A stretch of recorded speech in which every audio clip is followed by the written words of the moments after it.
Cual pájaros contrahechos, nos balanceamos cada una en nuestra rama, con un recipiente de plástico en una mano y un cepillo de plumas en la otra.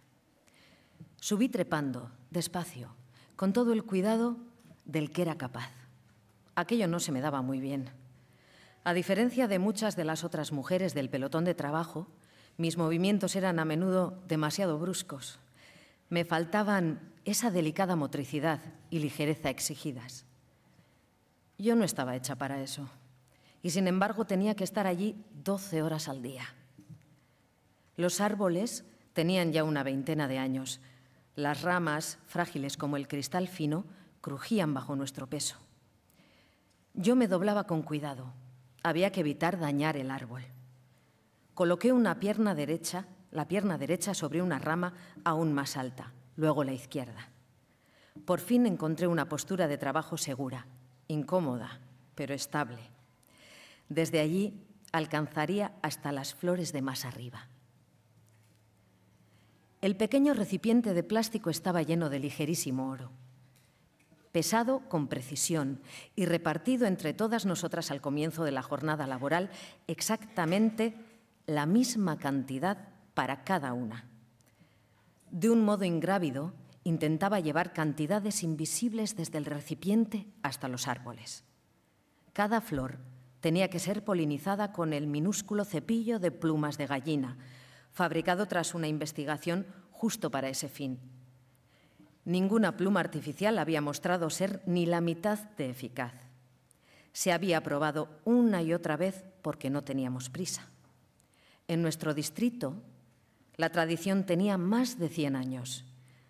Aquí, las abejas habían desaparecido ya en la década de 1980, mucho antes del colapso.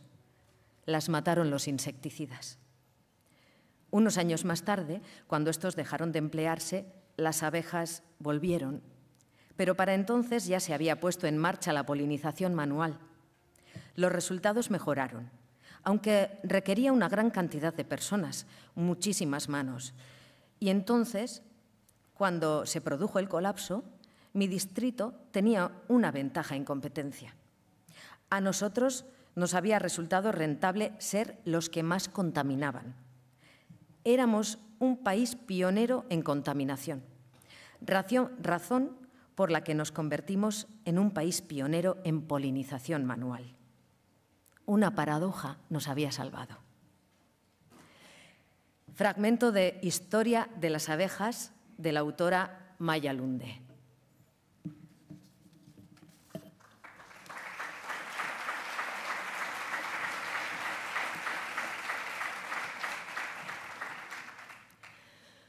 Como otros muchos hombres, Isaac Sellanra, protagonista de la novela Knut Hamsun, La bendición de la tierra, pasaba sus mejores momentos en el bosque.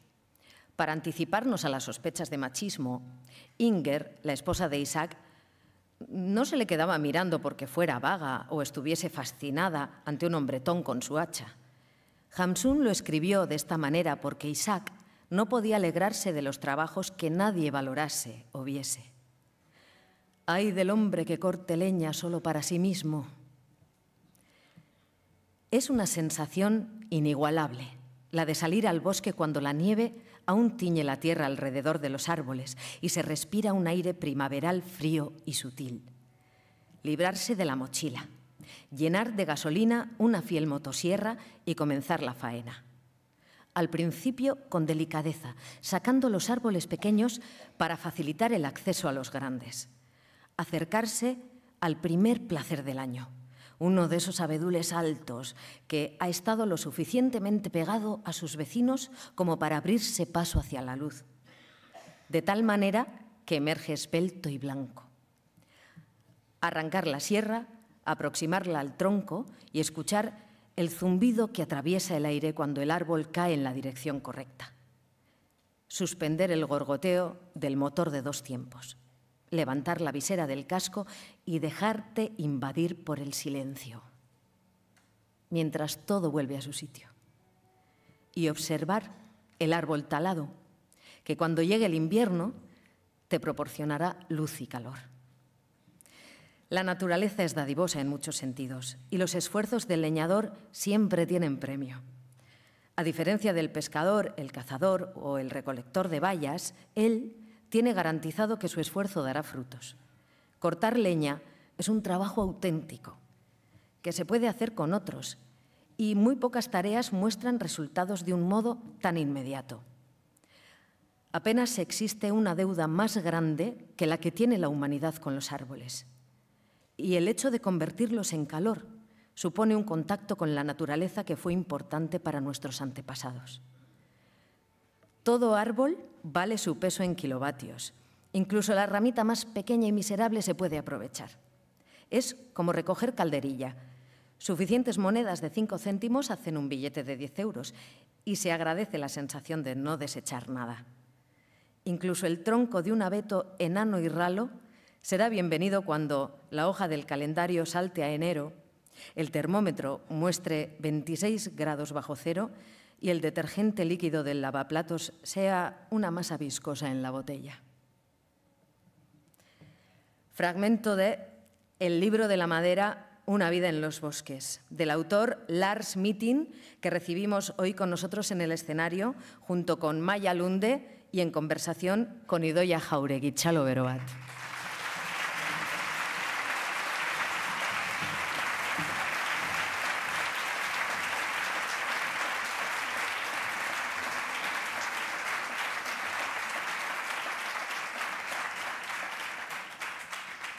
Eskerrik asko Itziar Ituño bere ahotsean. Well, thank you very much. Are you with me? Can you hear me? Hello? Hello, can you hear me? Can you hear the translation? Hello? So thank you very much, Itzia, and thank you for all of you for coming, to all of you for coming. We welcome you all to Gutun Surya. This is the second day of the Literature Festival, Gutun Surya. And we're moving north. We're moving all the way to Norway, or rather Norway is coming to us. We have 2 Norwegian writers, Maja Lunde and Lars Mytting with us. As you know, we have a special relationship with nature this year. And these 2 writers, they are of course related to literature and also to nature, since their books, they have been very successful and they talk about nature. Their books have been translated into different languages, and they've been really successful in every market where they've been published. So we have the right people to talk about literature and nature. So welcome. Good evening.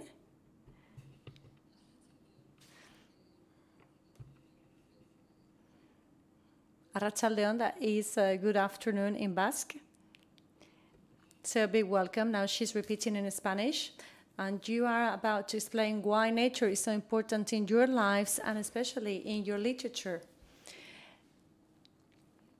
And I would like, since yesterday, here we were talking about the end of the species. And we always think about human beings, but there are other species. There is a larger variety of species. It is not only the human beings. So I think the planet will not disappear overnight. So you, I think in your books, human beings play a second role, and maybe animals are the main characters in your book, like bees, or the trees in your case, Lars. So why do you sort of leave human beings in as a second, playing the second role? For me, the history of bees started when I saw a documentary about the fact that the bees are disappearing all over the world. And I realized their immense importance for us, because without the bees, the flowers will not be pollinated, and we will not have fruit and vegetables. So I got really scared, and I also got very fascinated by the bees and the life inside of the beehives. And I immediately knew I wanted to write this novel. That said, it is a novel. It is about bees. Bees are the theme of the book, but the core of the book is people and relationship between people, especially the difficult and very special relationship between children and parents. En su caso, Lars. How about you, Lars? My books, I think, are also a lot of portraits of people in close contact with nature, be it on a farm or be it in the forest. And what I like about, especially if you look at non-fiction book, is how non-fiction can also move you into the same emotional terrain as the novel can do, because you can imagine yourself having the skills to survive in the wilderness. For example, if we take the book on firewood, and that state of reading is something that transports you quite strongly into that environment, and it makes you gives you the urge to learn and to know. That said, I think also the reason why Maja's novel is so powerful is, well, it has a clear message and a strong message about the importance of nature, but still it wouldn't have resonated as strongly in us if it wasn't a novel, because it's linked to human stories and to family stories. So it, in a sense, these two different ways of writing, they can still carry the same message to us, and I think it's a much stronger message, really, than I think only literature can bring that power into these important messages. El libro de... Maja's book is a novel, effectively, and the main characters are bees. And in your case,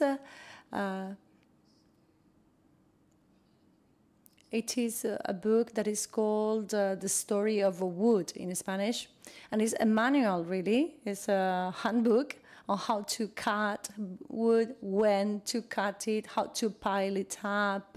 We even get information about the best fireplaces to make the best use of the wood. But in this country, not many people have fireplaces. So how can we explain that your book is so successful here? Because of the desire to have a fireplace. The fun thing is that the book has been really successful in countries, forest countries, and also in countries where it's very little of practical value. For example, like in the Netherlands, where they only, I think it grows just 2 wild trees in Netherlands.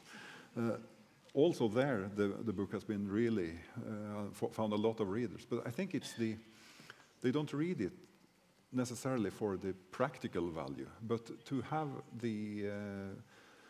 I think the urge to know the skill is something, and to get the knowledge of what is actually mankind's oldest energy. I think that is something embedded deeply in the heart and in the mind of all mankind. Because without firewood and without trees, we wouldn't have any civilization, and we would effectively still live in caves near equator and live on fruit. So deep inside us, the caveman or the cave woman still has the craving to know this skill. And I think that's might be the reason while both your book and mine is so successful in a lot of countries, is that we forget these things. We forget our relationship with nature. We forget we are living so at a distance from nature now, and when we can read a book and we suddenly realize, yes, that's how it is. We need the wood for so many things. I mean, we build our world upon wood somehow. First the fire, and then all the houses and all the stuff we made out of wood. Yep. And the same thing with the bees. We need them. We need nature to have elementary stuff in our lives. We need them for the food. And we forget that. We forget that every single apple is actually came from a flower that was pollinated by several bees. And we need that to happen to have what we eat. And without those really fundamental things in our lives, we wouldn't be here. Por eso es tan importante en sus libros tanto la naturaleza. That is why the presence of nature is so important in your books, and also the importance of safeguarding that asset, and also thinking of coming generations. Like in the story of bees, there are 3 stories in different moments in time. The first story in mid-19th century, the other is a contemporary story, and then the other will happen like at the end of the current century. But in these 3 stories, the relationship in between the parents and the children, like this sort of generation shift, is very powerful. When I started to work with the novel, I knew from the very start that I wanted to answer 3 questions. I wanted to answer why, or I wanted to at least ask 3 questions. I wondered how come the bees are disappearing today, and to find out, I went back in time to the start of modern beekeeping. And the second one was, how does it feel to lose your bees? And there's the present story. We meet the beekeeper in Ohio in 2007 in the United States, and he loses his bees. And the last question is, how can the world look without bees? And you heard the start of that story at reading earlier. And there we meet Tao. She's a hand pollinator. But when I was working with the book, also these stories about family very soon rised. All the three of my main characters are parents, and all of them really want what is best for their child, but they don't always know what that is. And I was thinking a lot about that when I worked with the book, because it's really, I have 3 children myself, and I find parenting to be really difficult. I mean, it's such an immensely strong love. It's the strongest love on earth, I think, the one you have for your child, but still it's so hard sometimes to be a parent and to know what is best for them. Because you usually look at yourself and you think, what is best for me? And then you forget that the child is a completely different person than you are. So that is also very much, it turned out also to be a book about that. But it was something that just came from the characters, I think, when I was writing. It sort of evolved from the story itself. I didn't really mean it to happen, but now that is even maybe some places a stronger theme in the book than the bees.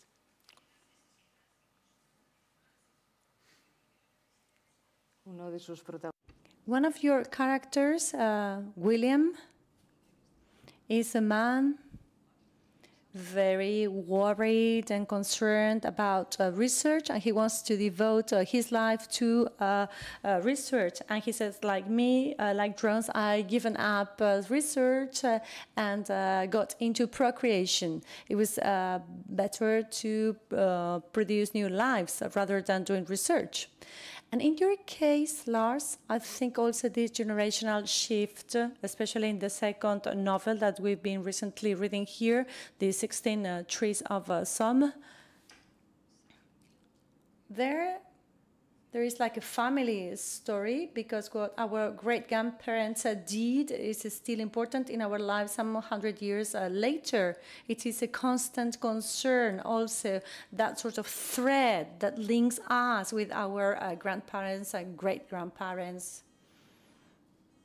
Yeah. That novel, The 16 Trees of the Somme, is, I think, partly an echo of the, say, the craftsman skills that I've described in the Firewood book. But here it takes a much different shape, because it shows the things that survive us after we're gone. And again, trees are instrumental, because if there is one thing that is handed down by generation, there is the things that we make when we use our creativity and our skill. And in all cultures of the world, that is found in items made by wood. I think one of the oldest and most beautiful crafts is the woodworking craft, and we find that all around the globe. In this book, it has taken the role of a family novel, where we follow 3 generations. And on the outside of it, it looks like a thriller or a riddle or a mystery of something that happened 1 generation ago. But as the book opens up, you will find that you have to dig even further into the grandfathers and the grandmothers' generation, and also through the war years. And what has survived through all this are items made by wood. So and part of that, I think, came from my own memories of my own grandfather, who was a woodworker, and the things that was left from him was the furniture he made. Yeah. But often, as often is with family, is that you have an idea of who a person was. They may have gone away, and you may have to build this ideal image of who they were, and you perhaps don't want to have that truth adjusted. But the book is also about what happens when you really dig into a person's past and find out both the really unpleasant things about them.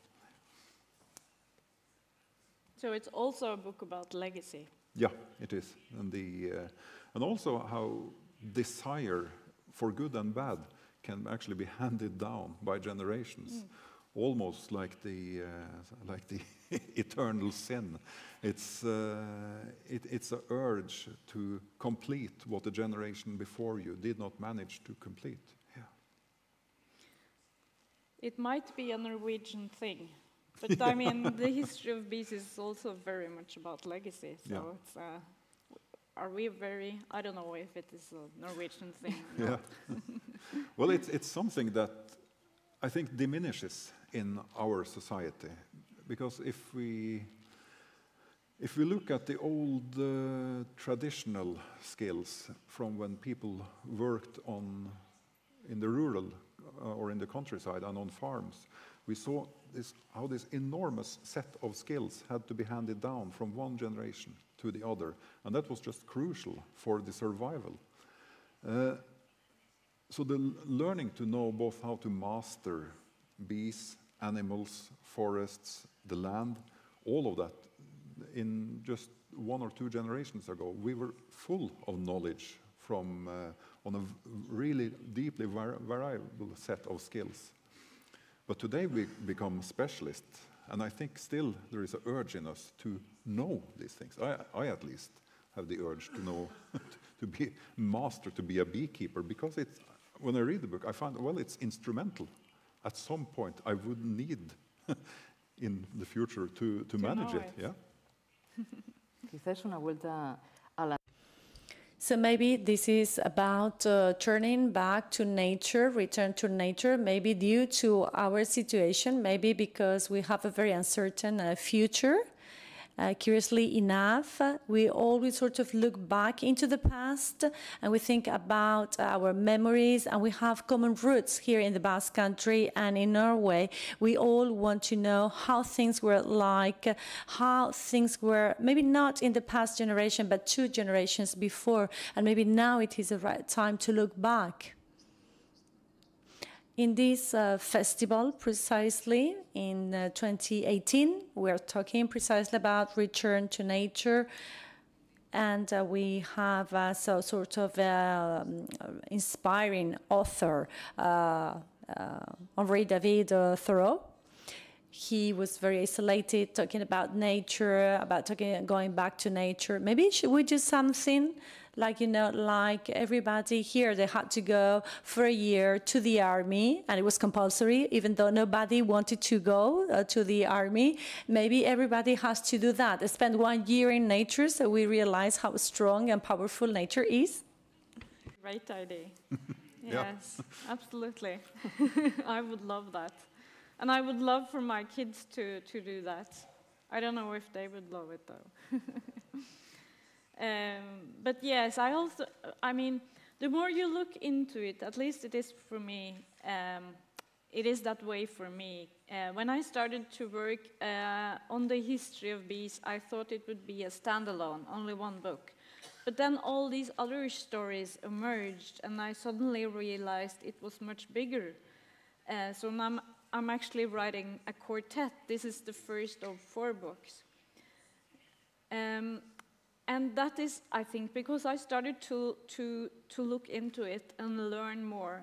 And I just wanted to learn more and more and more, and I couldn't think about anything else. And in Norway we say, write where it burns. And that doesn't have anything to do with wood, but it has to do with what burns inside. So I guess for me, the climate is the big issue today. It's as I see it, it is our biggest, it is the biggest problem we should overcome together, is to change what is happening to our planet. And this is where it burns for me, so this is also where the stories evolve. So now I'm actually just, my 2nd book was just out in Norway, and it's about water and lack of water. And I'm writing the 3rd one right now, and it's about animals and endangered species. So yes, I just continue this nature theme. And I think you are as well, aren't you? Yeah. Yes. You still write where it burns. I do. Not for the wood, though. No, I still keep going in writing novels, and I've been looking at the subject for this festival, if it's a literary utopia to return to nature, and of course it is to go completely back to nature. But what I've been concerned about is how our books can inspire us to participate partly with nature. And I think the difference in a person who either grows her own potatoes, keeps a rabbit, chops wood, or at least participates, the change in the concern and the knowledge of nature shifts so immensely. And if you have a set of 100 persons where each one of them participates slightly with nature, suddenly you have, in those 100, you have the same concern to preserve nature, and you have perhaps the same skill as one farmer had earlier. And I think that's a very healthy thing. And when I look at if it's a literary utopia, I've been thinking about 2 novels which really touched me when I was young. And that's as simple as Robinson Crusoe, and also Jules Verne, the Secretful Island. And both of these are about people who come to desolate islands where there is nothing, and they start to rebuild civilization. And all of this has had immensely worldwide appeal. So I think the idea to go back to nature has always urged us to take the best of society and not to move back into some Cro-Magnon state, but simply to go back and to to rebuild a better society. For me, that has always been the larger dream of Robinson Crusoe.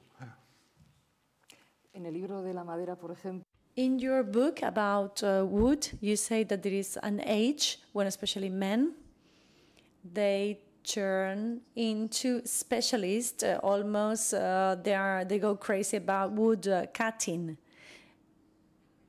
And that is when you start growing white hairs. Is it necessary to reach a certain age to appreciate how important nature is? How the white hairs came. I was dark before I wrote that book. Well, it's interesting because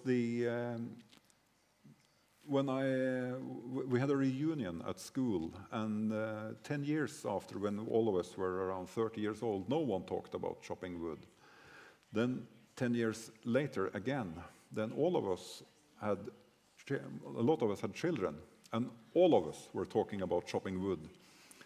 And I think it's something that comes when you get a family, and the urge in us to simply care for by doing something practical. And I've been looking a bit deeper into that in what we call the wood age. It starts at usually the age of between 38 and 42, and then it goes on until the grave. And lots of Norwegian men, they leave behind wood piles so big that they survive them 10 years on. But I think on a deeper state, especially for people, very often Norwegian men are quite uncommunicative. We're not like the Italians who shine with big words and flowers. A Norwegian man don't say it with flowers, he says it with firewood. And by that I mean that the value of doing something practical, something that you can touch and actually use, is also a way of showing love for your close ones. But in modern society, it's often disregarded because we value like a Facebook message on an anniversary higher than actually saying it to the person involved. Oh, we don't, do we? No, well, that's strict. But I think that the digital age has required us much more to sort of bring an official message instead of actually showing the affection. Maja, ¿cómo empezó a Why did you start to have an interest on bees and not on other animals? Why bees? It actually all started with a documentary film, which was about colony collapse disorder, which is a phenomenon that got its name in 2007 in the United States, where the bees suddenly started to disappear from the beehives. And they didn't, all the bees just disappeared, and they still do all over the world. And I guess you have these issues here in Spain as well. And we still don't know all the reasons for that, for the disappearances. But I was just very interested, and I wanted to learn more, and I wanted to, and these three stories about these three characters just evolved, and I knew immediately I wanted to write about it. And I think some of the fascination comes from the fact that I hadn't really noticed the bees and the insects before. I always thought of environmental issues and climate changes and environmental problems as something big, a bit far distant from me. And then I just suddenly realized that this also happens in my own garden. The bees are showing us that we don't treat our planet very good. I mean, they disappear, and there's sort of like a temperature they show us that we should treat our planet better, and they are there in our own garden, and we can actually also do something, you know, because it's happening close to us. We can help them. We can keep bee-friendly flowers. We can have beehives. And that's also something that gave me a certain optimism. So yes, and I was very fascinated with the beehive, the life inside of a beehive, which is almost magical. The bees, they dance to communicate with each other, which I find really, really magical. And I was also fascinated by the bee queen, of course, one mother of all the children. And it's sort of not a very good society for men, which is also kind of cool to use in a novel. So I guess you can, a lot of people read my novel with a bit a feministic message as well, but it's up to the reader. No tenía ninguna experiencia con la... You didn't have any experience as a bee grower. You had to get all the information from the very beginning, from scratch. And same for every of the books in your quartet, about water, animals. About bees when I started. So I did a lot of research. I spoke to a lot of experts. I saw all the documentaries I could find. I read all the books I could find, all the articles. I did, of course, spend a lot of time with beekeepers, wearing the white suit and everything and trying to help them as good as I could. And I still don't see myself as an expert, but of course I know a lot more now than I did. But for me, writing, as you said, all the books in the quartet are quite research demanding. The next one is about water, and it's a lot about the ocean. It's a lot about sailing, and actually I know more about that because I've sailed a lot during my life. I even spent one whole year. When I was 17, I was 1 year at the school ship. So I lived on a boat for 1 year, so that was easier. The second book was easier. But for me, writing is also learning. And I guess I have a big inner nerd. I really like to learn all the time, and I'm very curious. So when I can do this, I find this research part of writing really, it's fun, actually, to learn a lot from writing. So I guess that's also why I continue, even though sometimes I feel crazy doing all this research. This year I have to go to Mongolia to do research for my third book, so this is, yeah, it's a lot. But still, it's demanding, but still great fun. Su libro también... Your book is also related to a warming, like in Orwell in 1988, when he anticipated the big brother that would be sort of keeping an eye on us. And you're also telling us that if we keep on doing the things the way we do, we are facing the risk of not being able to have a food because we are no longer going to have flowers and then vegetables and fruits. And so many other things that should be pollinated by bees. So do you realize it's a warming, a world of warming also that is really impressive?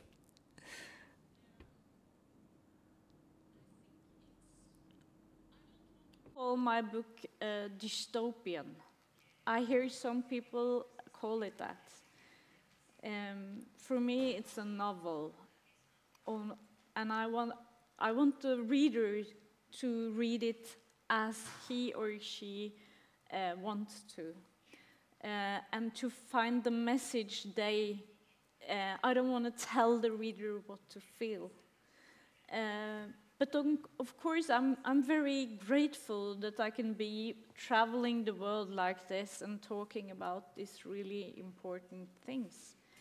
And when readers come and tell me the book has opened their eyes for new perspectives. Like, for example, that they say, oh wow, now I suddenly see the bees in my garden. And I suddenly realize this stuff that I didn't think about before. That makes me really grateful. And even more maybe when the readers actually come and ask me, what can I do? What can I do for the bees? What can I do for the climate? And we can talk about what each and every one of us can do, because that's actually quite a lot. Las tres historias de historia de la... The three stories in the stories of the bees happened in different moments in times, but they're all interconnected, as we see at the end. Your next book, not yet translated here, but in Norway, it's been published some months ago, Blue. Is it also related to your first book?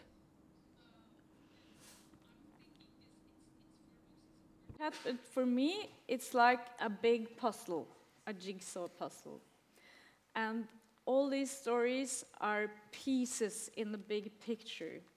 So you can read the books as standalones, but for me, they are connected. And when the reader, hopefully, if I can manage to write all those books as I have planned, because I have an outline for all of them, the reader will see that the first and the last book, and actually all four of them, are part of the same story.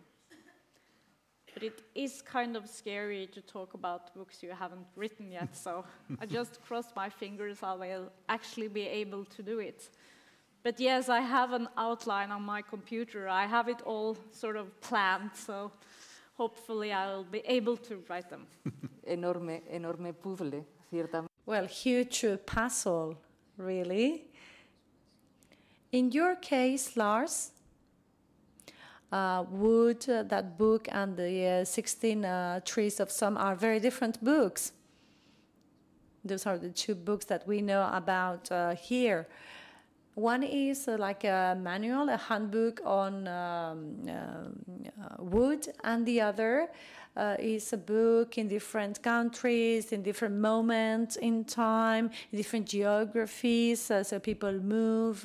So both of them are very different. What are the differences?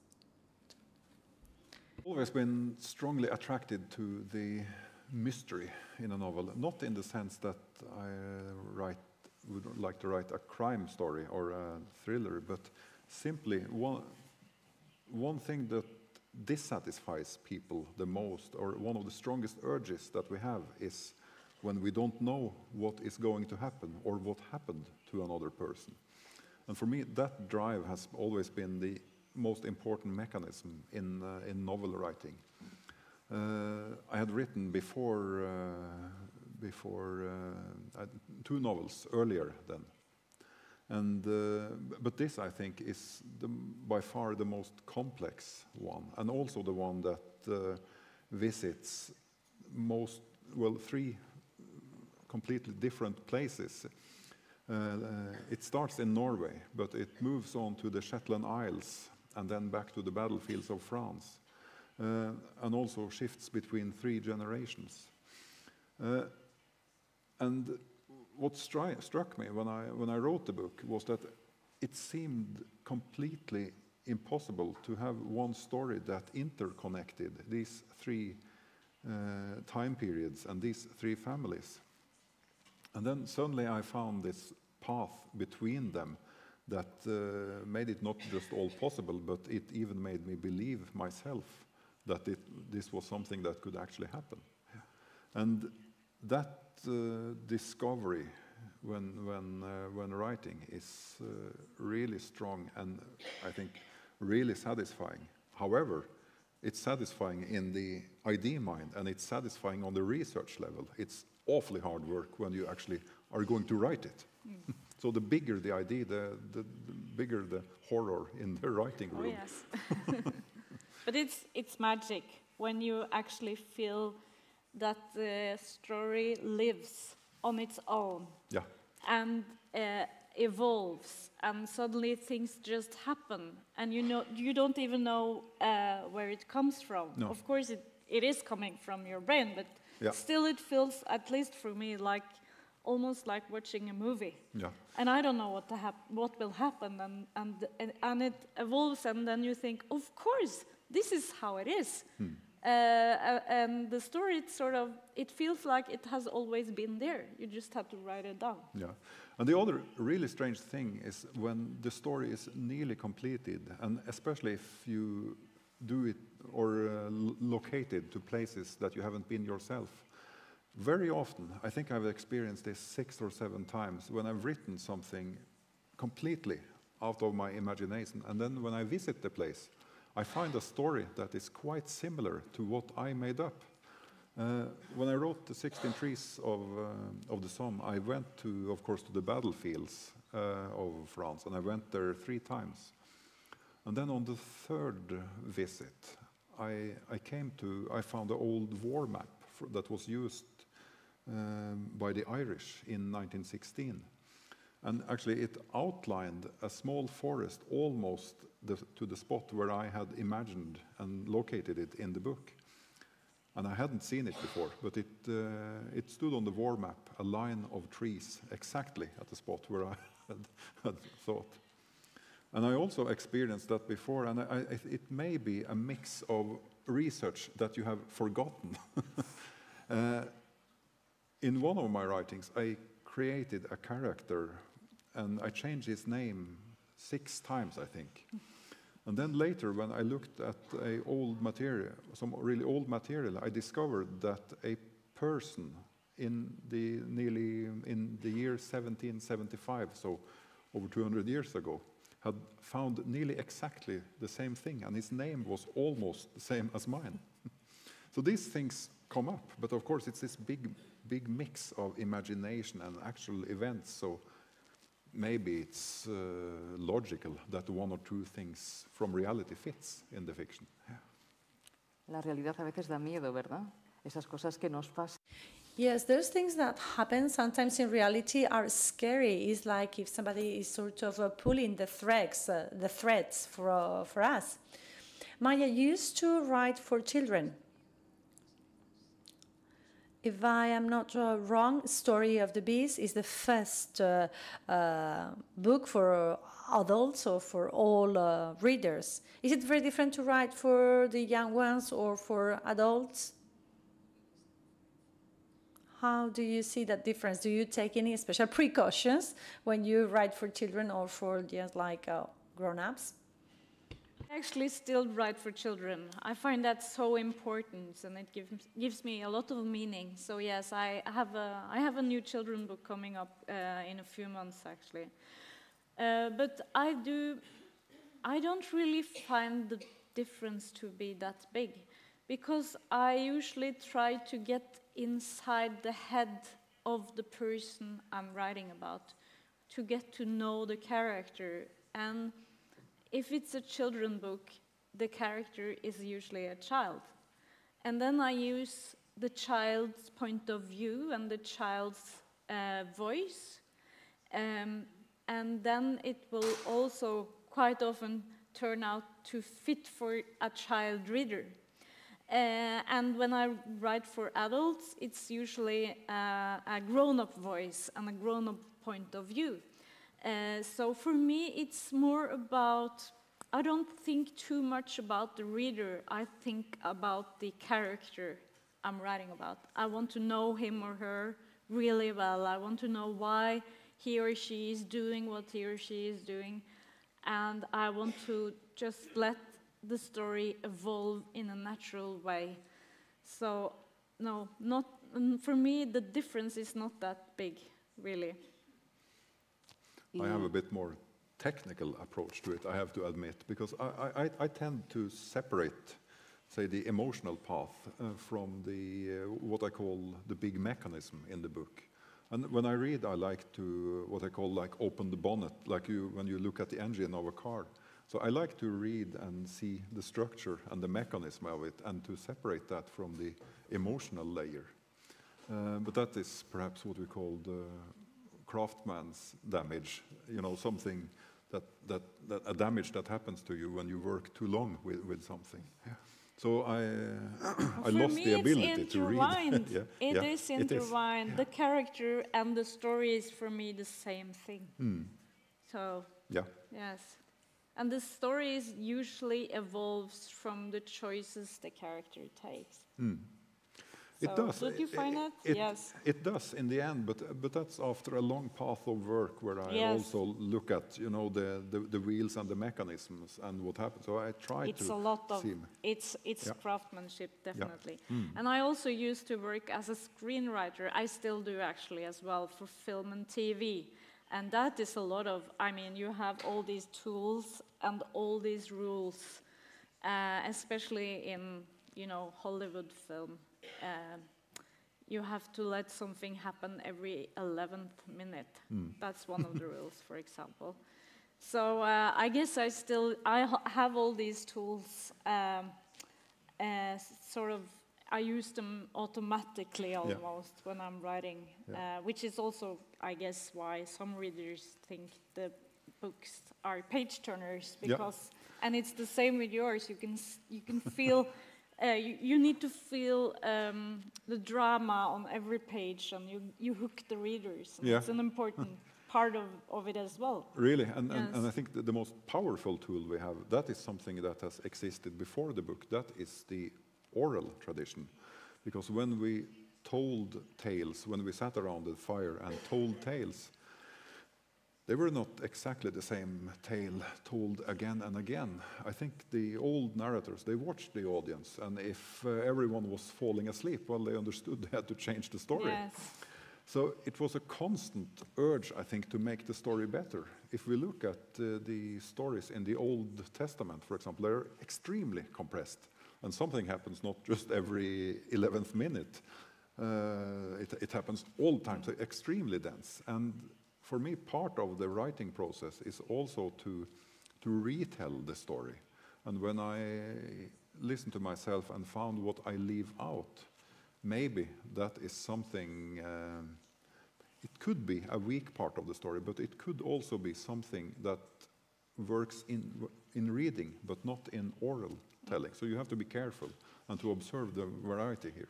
But we have also been talking a lot about writing here in Bilbao, and we are both rewriters. Yeah.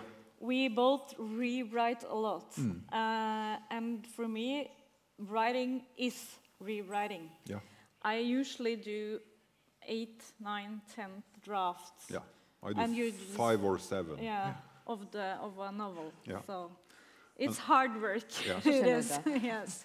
I read once that Ernest Hemingway rewrote the ending of A Farewell to Arms 22 times, and I thought, well, okay, that's nothing. I would rewrite 40 times if I had written that, especially if I knew that I was Hemingway and that I knew that I was writing A Farewell to Arms. Luckily, He didn't know. I mean that seriously, because if we knew the audience and how a book would be viewed in the past, it would look completely different. It would be completely mainstream and streamlined. So we are lucky that we don't know how the fate of the book is. Yes. Usted ha sido... You've been a script writer, and so some of your works are in movies, in screens, but are you the script writers of your own books? Books that are now being made into films. One for children, one for young adults. And then the history of bees and the climate quartet is very, there are several film and TV producers very eager to buy the rights. But I'm sort of taking it slow, and the film and TV industry is such it's just so many, so many meetings. Everything is very slow. So I want to make sure I marry the right guy, so to speak. I want to make sure I sign with the right producer. and that it will actually be something, because the way from signing to going on the red carpet is so long, and usually it's not being made. It's just, you know, air. Nothing's being made. So, yeah, you never know. But I hope someday that the history of bees, or maybe even the whole climate quartet, will be made into a film or a TV series. Maybe a TV series would be good. And you're working on a film too. Yeah. Well, I also signed a lot of them and nothing happened. But that's the way it is, really. I think but I like in a story, I think I won't do screenwriting myself, but I like to let the screenwriter have liberty to do quite a lot with the material, because I know from my own writing, and that is perhaps because we are rewriters, that one story can be told in a variety of ways, and I think at least each novel has 2 or 3 different modes that could be about just as good, and you can change the sequence and how you fold back or forward in time, and what I like to do is to imagine a book chronological. What would happen if I took all the events and laid them out in a single line and a single timeline?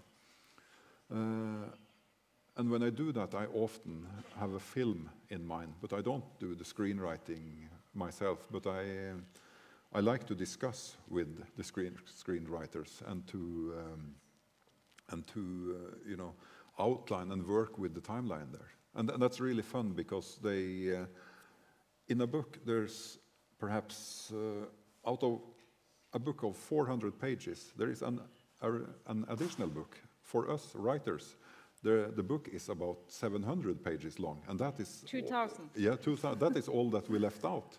So the fun parts to discuss if something will be adapted to a film is to discuss with them, because it's like one of the it's like one of the TV programs where they ask questions, and you know all the answers because you wrote the thing. So that's really fun. And I can tell that, well, he wouldn't do that, because 20 years earlier he was about to marry her, and that never happened. Well, that's not in the book, no, but I know that it happened. So that's the 1,300 deleted pages. Yes. And we know so much more about our universe and about the characters that what is represented in the text. Yeah, just ask us. Yes. But what I find, what is so fascinating is that the readers make these own stories in their heads when they read. I mean, without the readers, the book is just paper and ink. And there are as many versions of a novel as there are readers. So for every novel, for every reader, there's a different story. And that is really fascinating. And even have readers coming in, come and ask me questions, and I'm sort of, but where does that come from? And it turns out, that was just something they imagined. Yeah. That's really fascinating, because then the story has its own life.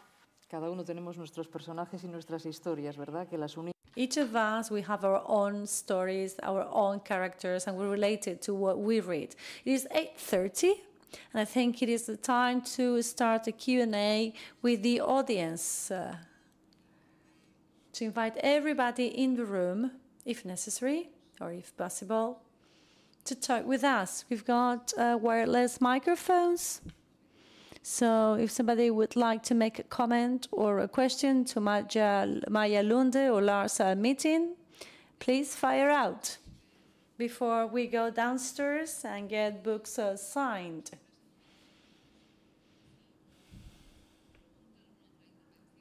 So if you want to make comments or questions, please.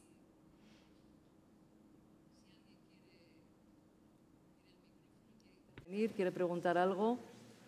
Sí, por allí atrás vemos una mano. Hola a los tres. Well, hello to the three of you. Lars, I've got a question for you. I've got the impression in your 16 Trees of Some that every woman is in your book are sort of waiting all along the book. I thought that Scottish, French, and Norwegian women had to wait for the leading character, the male leading character. Did you think it from the very beginning that it had to be like that? There will be ladies in wait?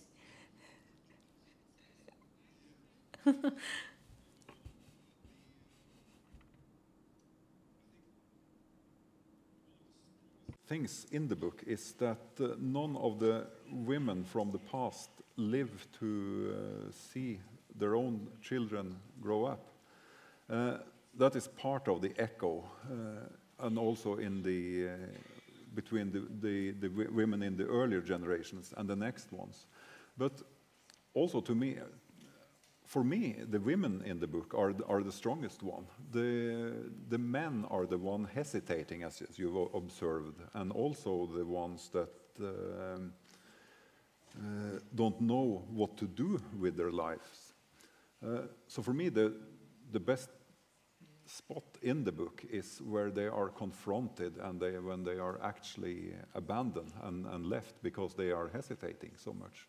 And I think one of the most sorrowful events in the book is a woman that waits in vain for the man to show her affection, something that never comes. But it's not a part of say a view or a comment on feminism or on male versus woman. It's simply a part of the storytelling mode. But I appreciate the observation, yes.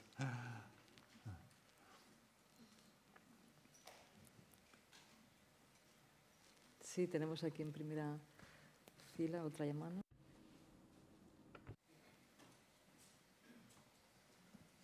Sí, muchas gracias por la conversación. Well, thank you very much for this talk.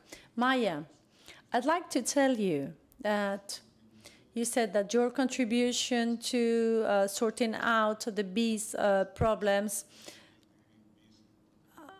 Right after I read the book, I joined the World Campaign to Save Bees.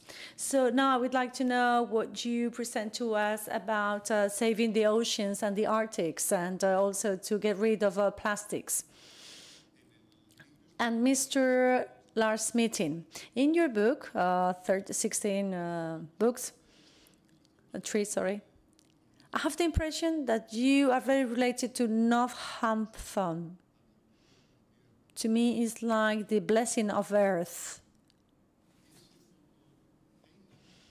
And that is something that concerns me is when Einar put some rings around the birch in order to change how the fibers grow, so they are worth more to work with them.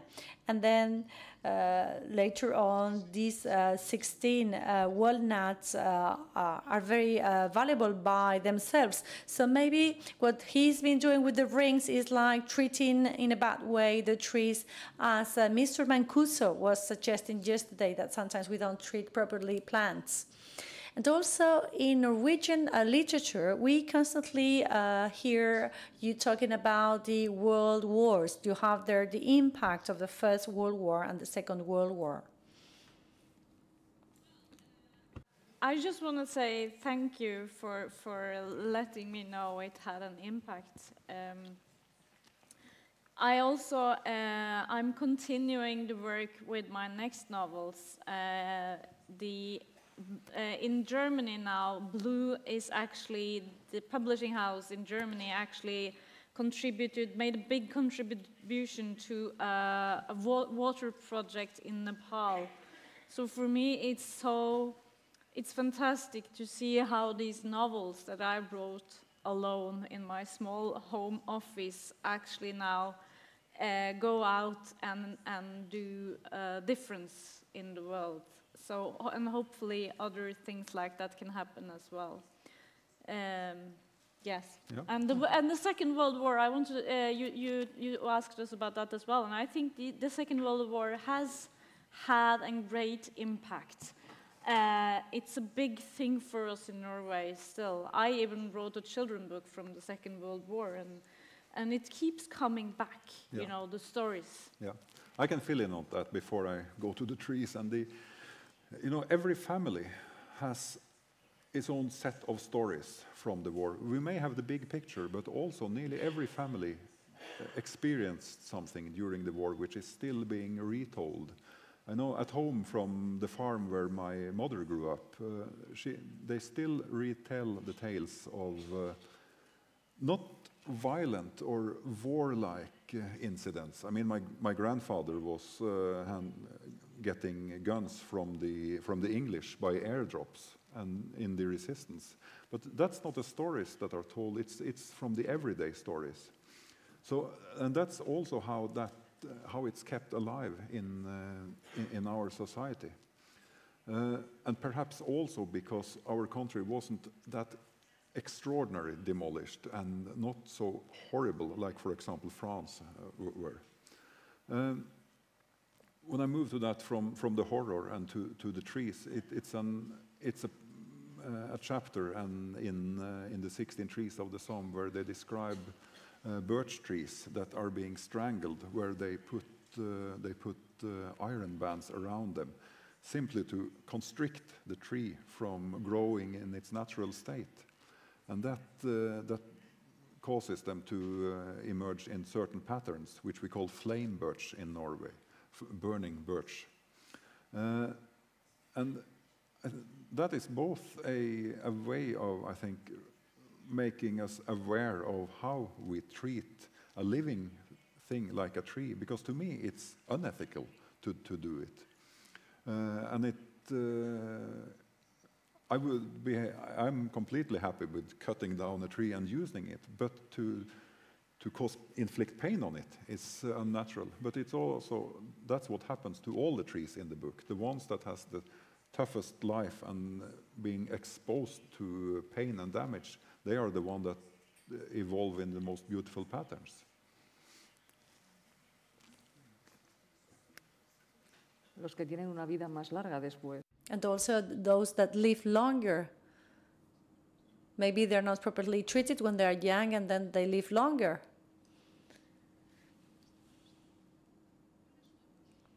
What is your favorite tree? What is the tree you like best?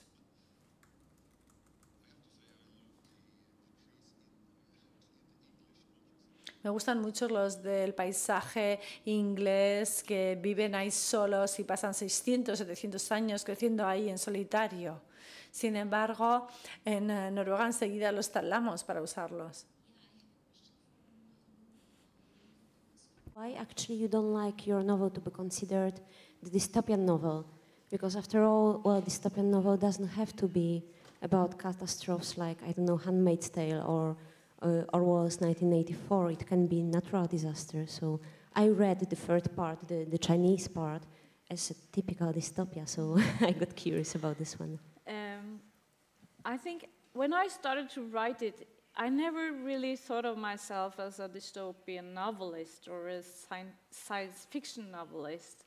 And to get into the story, I actually thought more about the mother and the child, but because it is about a mother losing, or her child is taken away from her, and she's trying to find him. That's sort of the main story in storyline in that future story. So I had the boy the same age when I was writing as the boy in the book. So I was thinking a lot about that relationship more than actually the story being dystopian. And I don't want to use I just don't find it natural for me to use that label. I feel it sort of limits the story a bit, because for me it's just as much as a story about the future is also about a story about a mother losing her child, which is really sort of a very emotional and felt kind of personal to me. Did it make sense? Yeah, thank you. Pues si no tenemos más. Well, if there are no further questions, I think we call this a conference. Well, I'd like to say that today we've been here with two great Norwegian writers, Maja Lunde. She is like a top writer in her country. Maybe we got to know them quite late, after their latest books only, but I think they are really the best writers in Norwegian literature nowadays, and we are very, very happy and lucky to have them with us. Lars, do you know Aiskolaris, the Basque woodcutters? I've even been talking with some of them on the phone. So yeah. They and I completely understand the fascination and